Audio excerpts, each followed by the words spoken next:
welcome to Radio Out There. I'm Barry Eaton.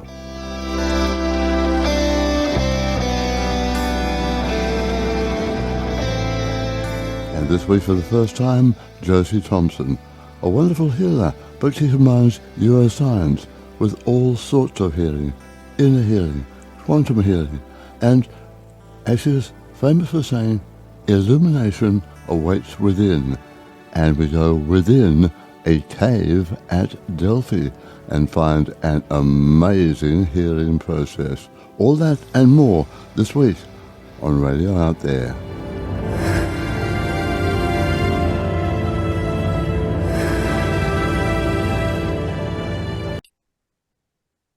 Hi, Josie, and welcome to Radio Out There.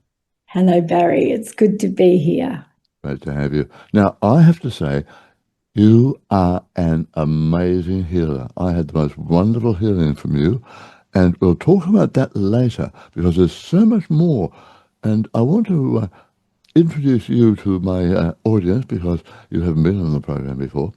Now, you are a multi-award-winning coach, an intuitive healer, you're a speaker, you're an author. Oh, you do so much, don't you? That's a lot of stuff I do. A lot of stuff I do, but it's not who I am. So difference between do and am. You want to go with that? Well, there's a big difference. And once upon a time, I never thought there was because I took a lot of my identity from what I did in the world. And what I realized through the many various experiences that I've had, they really became portals to an expansion of my awareness and understanding of who I really am. And that is far bigger and greater than this physical form that we think we're limited by. And now you're helping other people to realize that and their intuitive side, their inner wisdom. Indeed. All right, so one of the things you do is neuroscience healing. Now, neuroscience, the scientific study of the nervous system. Now, that's science, isn't it? How can you ally science and intuition? Well, on the surface, you think they're worlds and poles apart. But really, when you think a little bit more about it, everything is energy, right? And science is just seeking to measure energy. And the nervous system and the brain and the heart is full of energy. And so when you link those two worlds together, there's an enormous synergy that occurs in understanding and then expansion of awareness. And when that happens, the possibilities expand as well. You realize you're not limited by the physical form at all. Now, I guess a lot of people think science is something in a laboratory or we have to have a Bachelor of Science degree or whatever. So science and the spiritual area, do you think they're slowly starting to come closer together? I think for some people, science is their religion. A lot of people, I think. And then you've got the other side. I was going to say the dark side, which is actually the light side. I'm not on the dark side. Of spirituality, which makes no sense when you come from a scientific framework. But those two worlds are being bridged very much so today because people can now no longer deny the existence of that which we can't explain because it's not tangible, right? Still very real.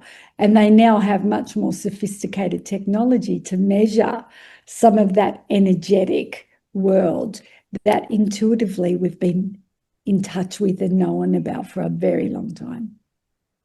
But there are still so many people out there that don't trust anything unless it is pure science or proved to be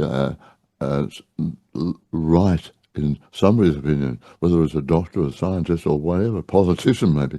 So God help us there. But do we really have to go down that path, or can we start to trust in science a bit more? Until something happens that can't be explained with your rational mind and your scientific models, and you start asking different questions, that's when your mind will start to open. Now, I have two very scientific children. Well, they're not children anymore, they're adults. One's an IVF scientist, and the other one is a civil engineer. And if you can't prove something scientifically with these two, they will not believe it. And I come from a world where I embrace the grey. And I look at them and I go, how did I raise you?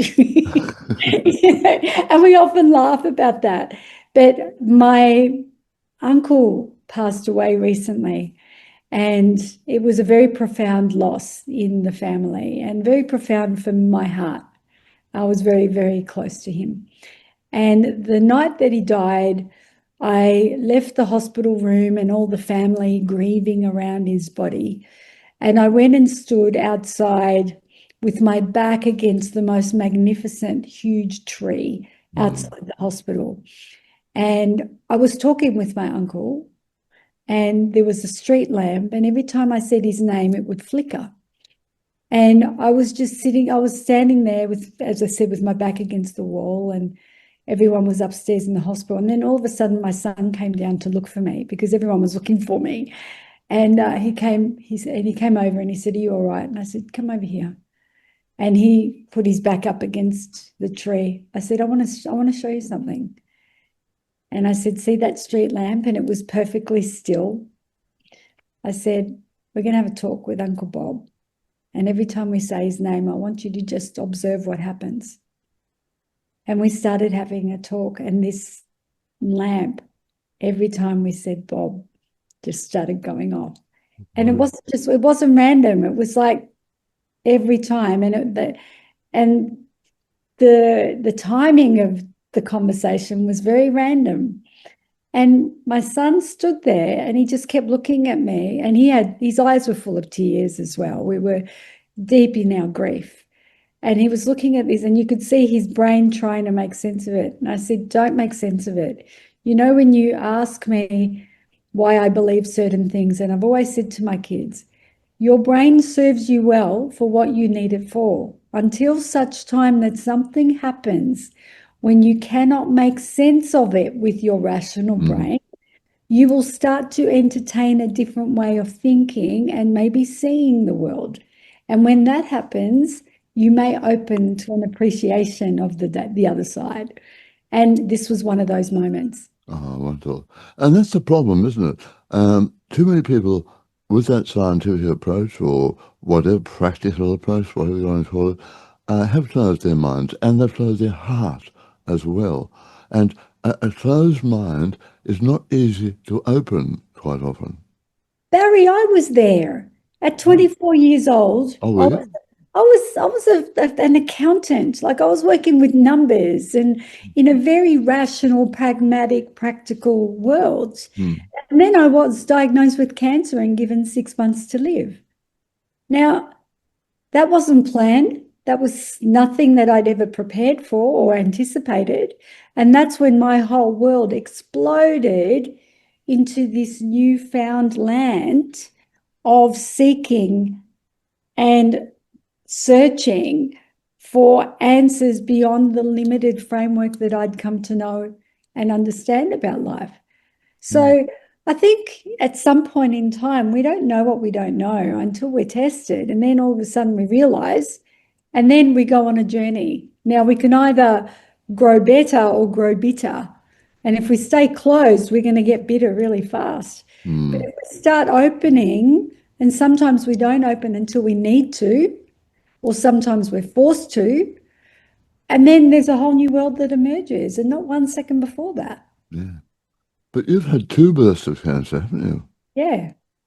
So was it the same message on both occasions, or did they open up certain areas in your life separately, or were they linked, or what? Totally separate. So the first lot was here, and that was all about finding my own expression in the world, giving myself permission to speak up and own my own That was truth. around your throat chakra.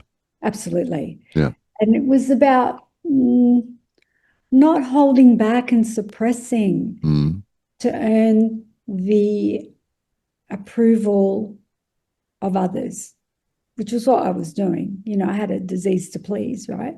Mm. And then the second was here, and I had a cranial surgery, and that was literally about getting out of my head, stop overthinking and analyzing life, and start feeling more. You know, that was something that I very rarely did. If you asked me, how are you today? Once upon a time, I would have told you about all the different things I was doing, but I would never let you into here Ah, to know or see my vulnerability. And that was the world that opened up to me when this was shut down, yeah. and this all of a sudden opened up. So it opened up your heart as well. And that's important because a lot of people don't realize, and I've been told this from the other side, that the soul connects with the body at the heart. That's why we talk about heart and soul. But that's where it connects and then rises up and eventually leads through the higher chakras. But when we close our heart, we are so often closing off our soul, our messages, our contact, our soul purpose in life, perhaps. When I had my last NDE, I was shown this beautiful golden grid that rose up and out of my body. And it actually rose out of the area between the solar plexus and the heart. And it looked like a birth chart, but it wasn't round. And it had a series of lines on it. And I realized when I was looking at it that that was my soul grid. Now, I'd never heard of this thing before. I'd never read about this thing called a soul grid before. I saw it and I knew what it was. And it was the contract that I signed when I decided to be birthed into this body at this time. And these were the journeys that I agreed to take for this lifetime. And it rose, as I said, between the heart and the solar plexus as it came up. And I think the expression of that soul in this lifetime is through our personality. And some people operate very much through the logical realm. Other people are empaths and they have this huge heart that's sometimes way too open. And what we need to do is find the beautiful balance between the two, where we're open to anything and shut off to nothing, and allow ourselves to have the experiences that we agreed to have in this incredible ride called life. Well, that's right. A lot of people don't realize that we do have you can sort of call it a contract, if you like. I always thought of it as a soul agreement. And this is what I was told from my books about the afterlife and that. Yes, we do come down with an agreement, but it's not destiny. There are destiny points, and we agree to do certain things, go in certain directions, but then free will takes over. And so life is not just one destiny step to another. They are like plot points in a movie, and it's up to you how you take that point and how you develop it, your reaction, whether you accept it, whether you reject it, or just what happens. So I think what you talk about there is just so important. Yes, it's how or if you will choose to step forward into the challenges that you're presented with. Some people will, and some people won't. And that's where the free will comes into play. Yeah. So the experiences nonetheless will come towards you, and then how you interplay with those experiences will determine the outcomes. Well, so many people sort of, you hear them say, oh, life is so unfair. I can't do a thing right, whatever. And life is holding me back. No, it's not, is it? Life is not holding you back. So what is holding them back? Well, that's not the voice of your higher self, is it? No. The voice of your true self is never going to be self-defeating. The voice of your true self is all loving, has your back, wants what's best for you all the time, and is always going to back you and say, you know what, this is really tough, but I know you can do it. Then you've got the ego, and the ego likes to have a job, and the ego likes to keep you stuck. and looping over old patterns and keep you traumatized, because then you're not going to grow, and he's got a job. Mm.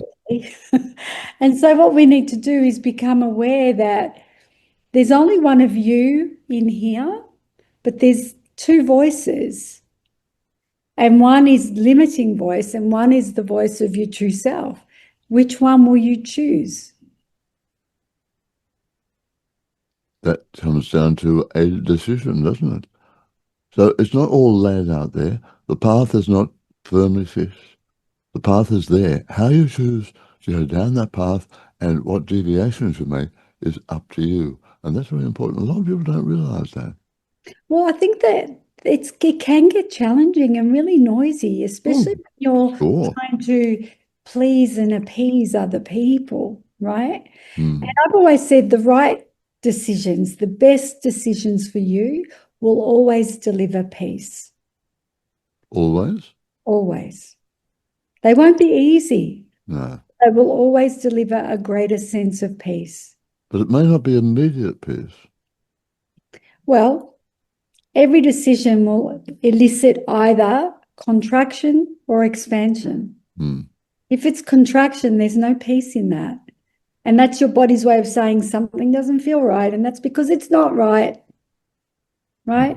And the second you actually make a decision, there's kind of like, there's a Yeah. release. And it may be subtle, but there is that release. And in that release, there is a greater peace than you had when you were fighting. Mm.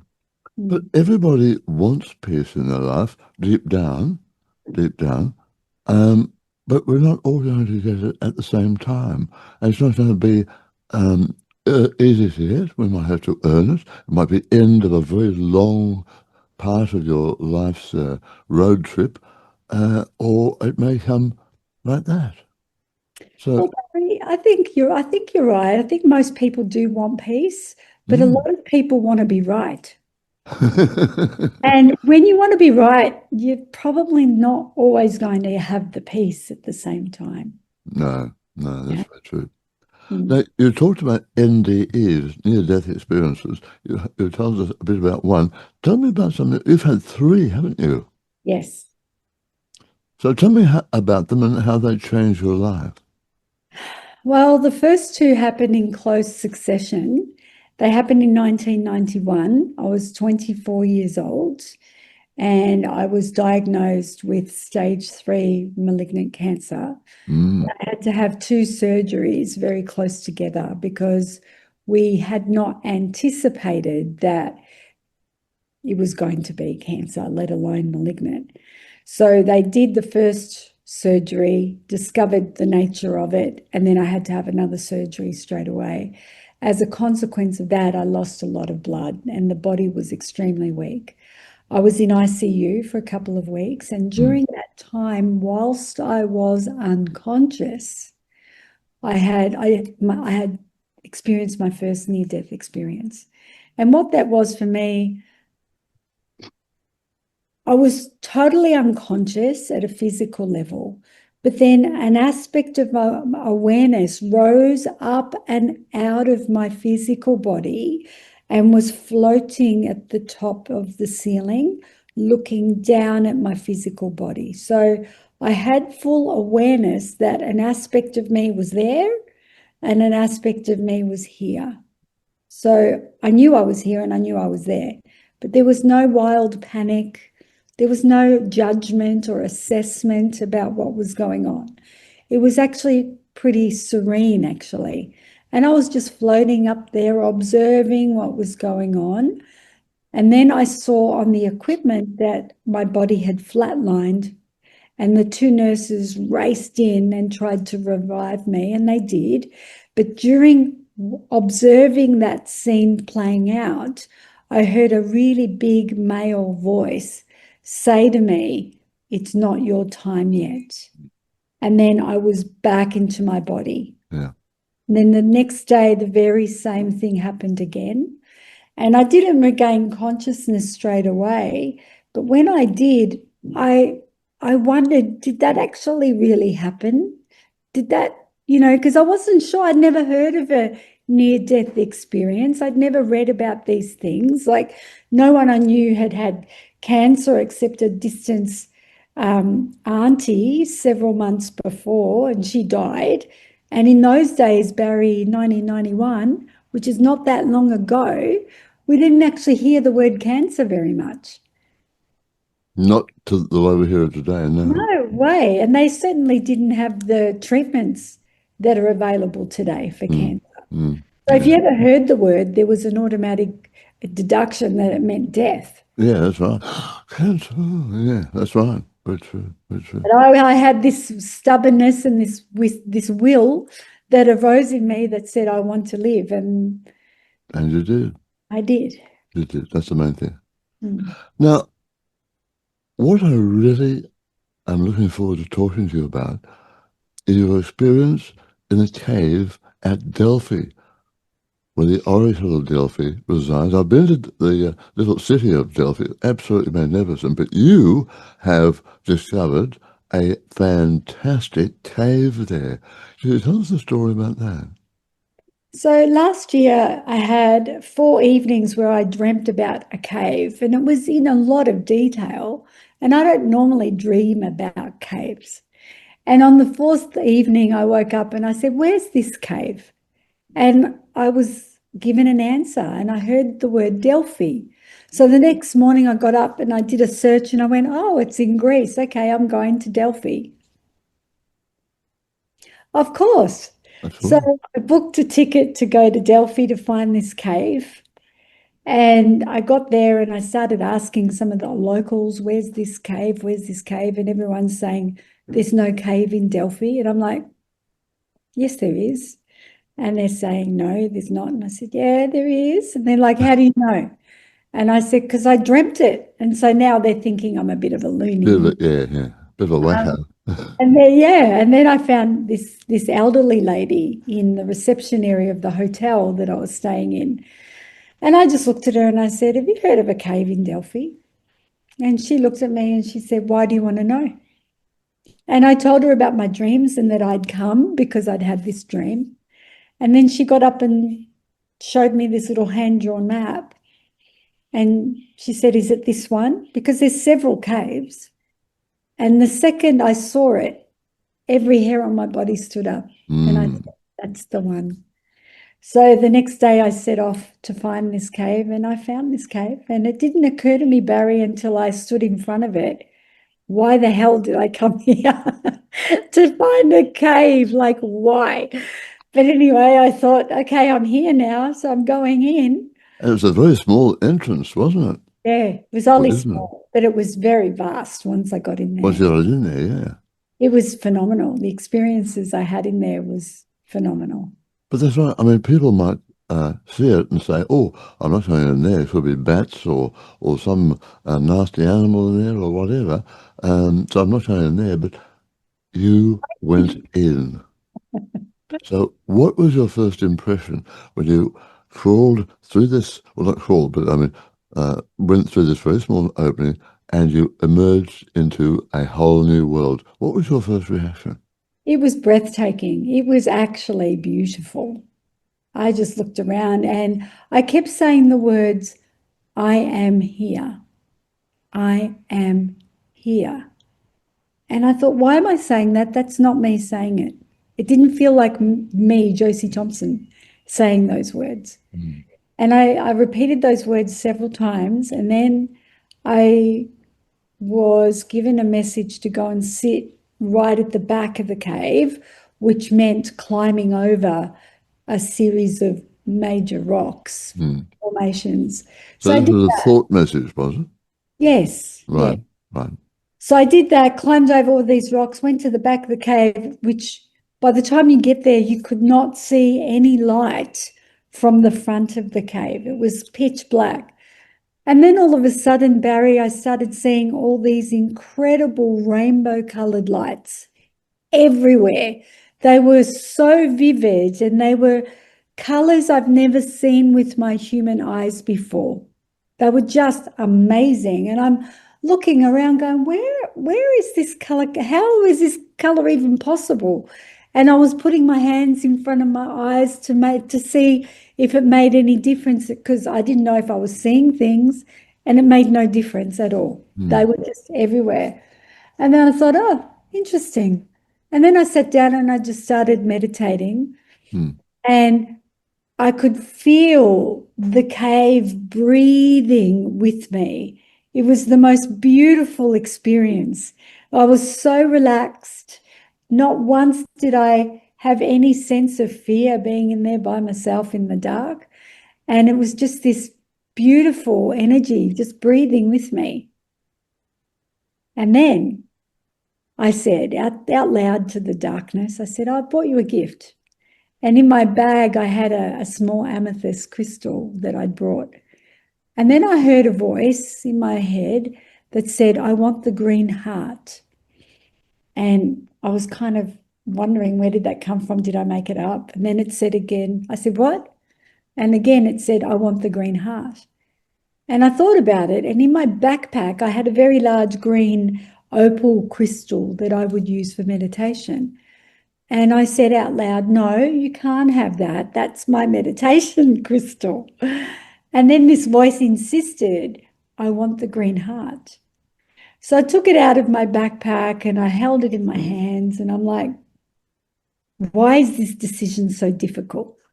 You know, like, I love this crystal. It's mine. And I don't want to give it away. But I'm feeling called to give it away and surrender it. And so then I said, okay, you can have it. And so I went to set it down, but then my hand was guided further down the cave. And then before I could set it down, it was literally taken out of my hand and went down into a crevice that even if I wanted to retrieve it, there's no way I could reach it. So now I felt a bit of fear, because now I was aware that there was definitely a presence in that cave, because it was literally snatched out of my hand. And the sound of that crystal as it made its way down was quite loud, because it's a big cave. And I sat there and my heart was pounding out of my chest.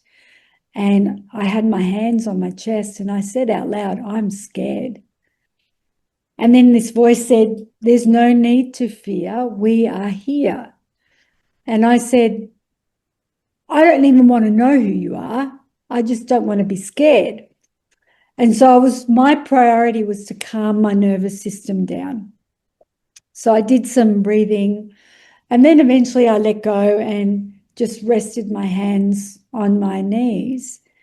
And then all of a sudden I started getting pins and needles, tingling sensations through my body, and my hands were going pins and needles times 1,000. And I didn't understand what was going on. And I decided to talk to the voice and say, look, I don't understand what's happening here, but I'm just going to say thank you, because if I say thank you, I'm not going to get scared. So I just kept breathing and saying, thank you, and this went on for about 15 minutes, and then it stopped. And then I was like, okay, so what was that about? And the voice went on to explain what that was all about and what I'm meant to be doing now. Wow, what an experience. Mm. So after you did that, had the experience with the voice, did you stay in the cave very long or what?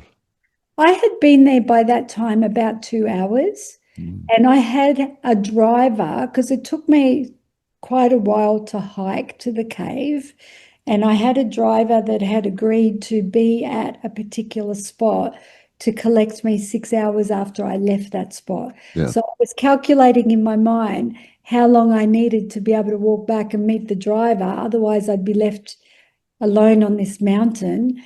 And then I realized I was probably in there for maybe another half an hour after that. Right.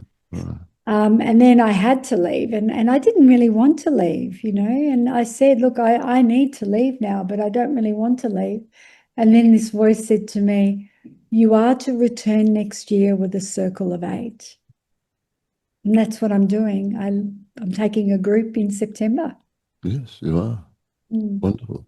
So, did you feel there was a new path opened up for you after that? Yeah. You know, people think they choose their path, and sometimes the path chooses you. Mm, And when that happens, it's like you still have choice, you still have free will. sure. And it's kind of like a free fall because it kind of tips your existing life and the life you've known on its head. And it's a life that you could never have imagined.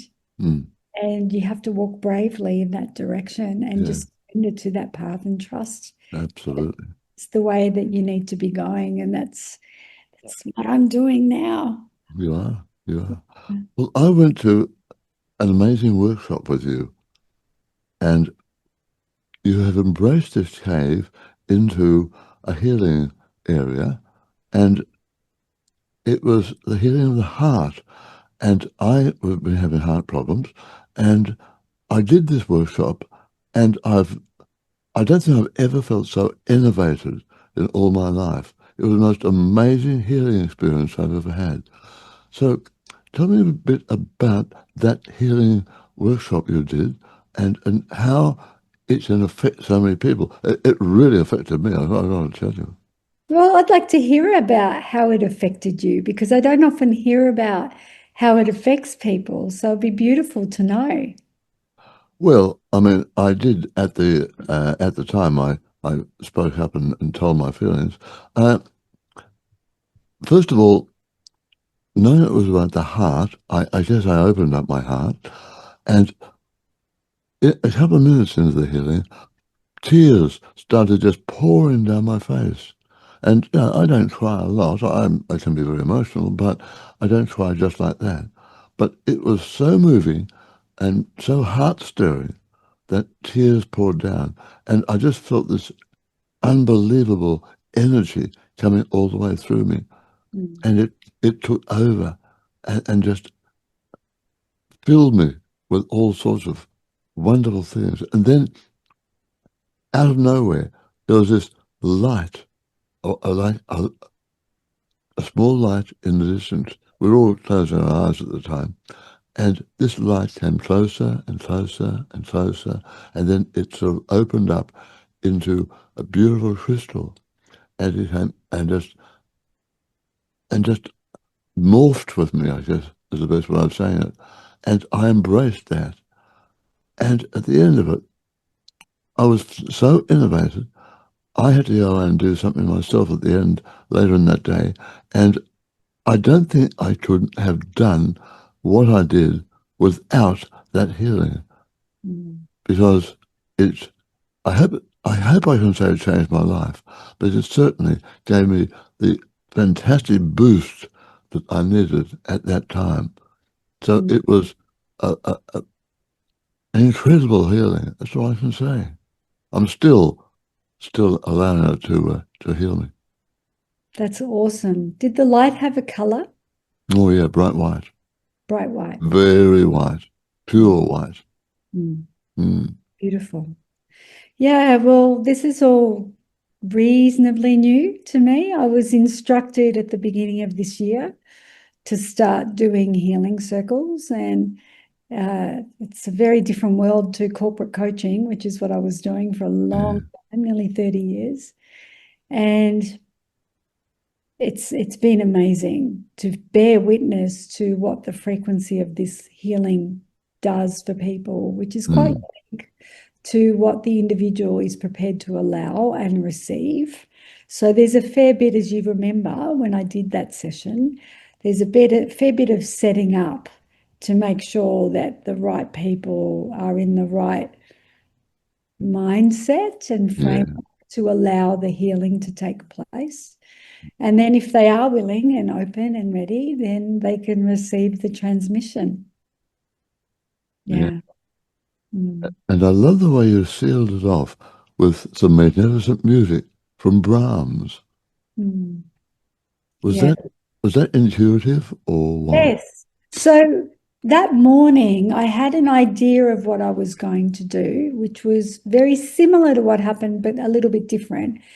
And When I was instructed to do these healing circles, I was also instructed to choose a piece of classical music to accompany part of the process. Mm. When I do the healing circles live, I have a drum. It looks like a gas bottle and it has the most beautiful sounds. So I don't use classical music. I use that big drum and the sounds just take over the whole room. Mm. But because I had to travel to Sydney, I didn't want to bring this great big piece of equipment with me. So that morning I was awake at 1:30 in the morning and I said, okay, why are you waking me up? What am I thinking about now?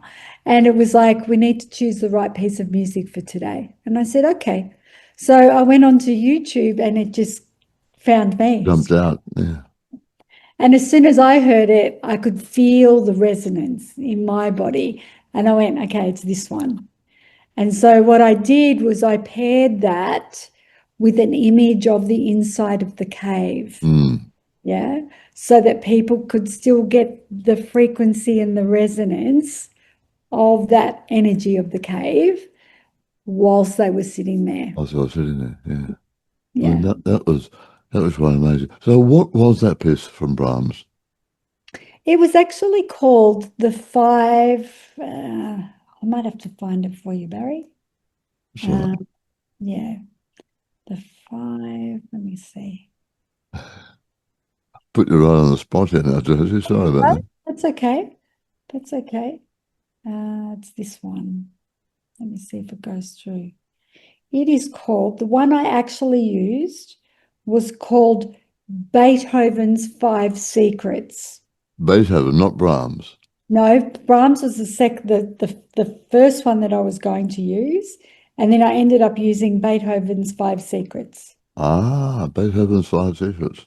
All right, fair enough. Very appropriate. Yeah. Five secrets.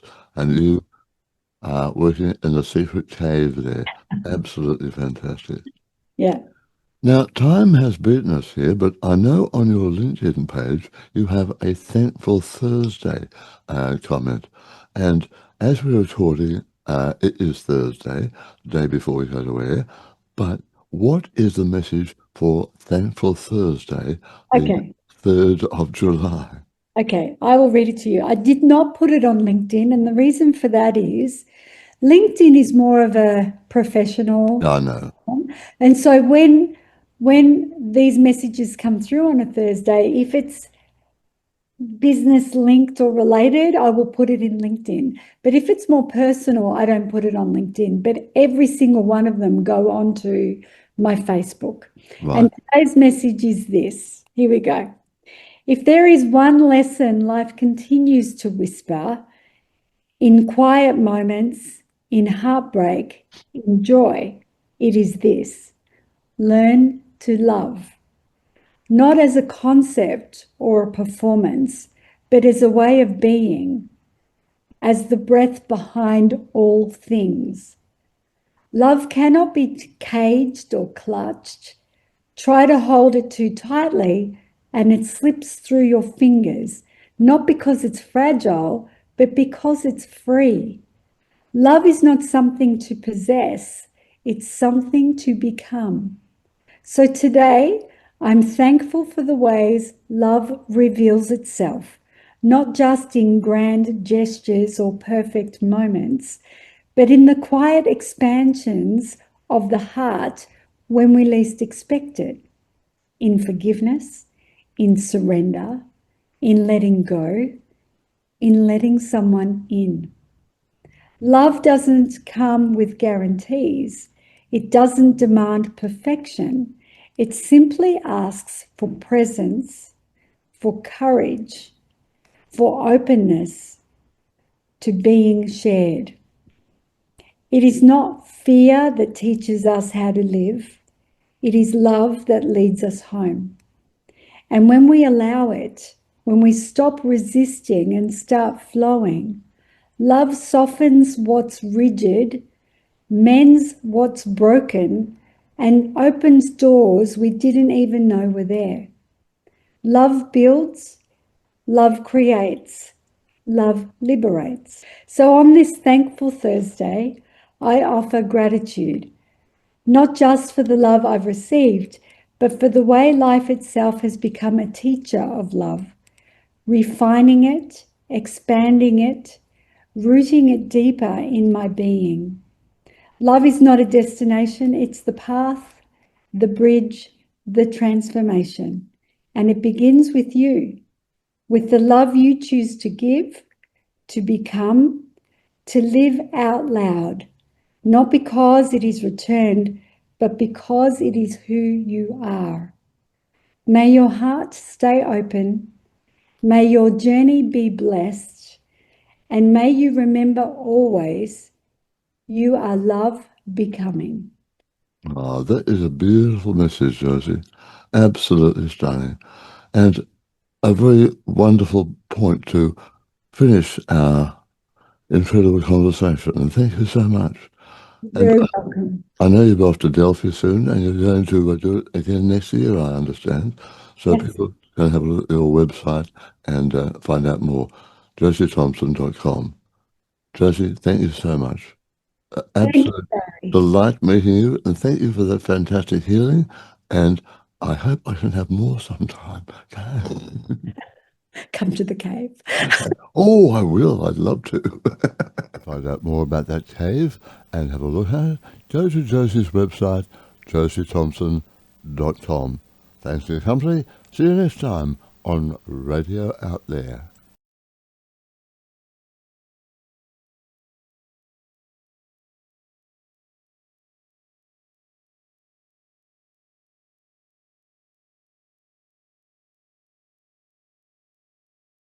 You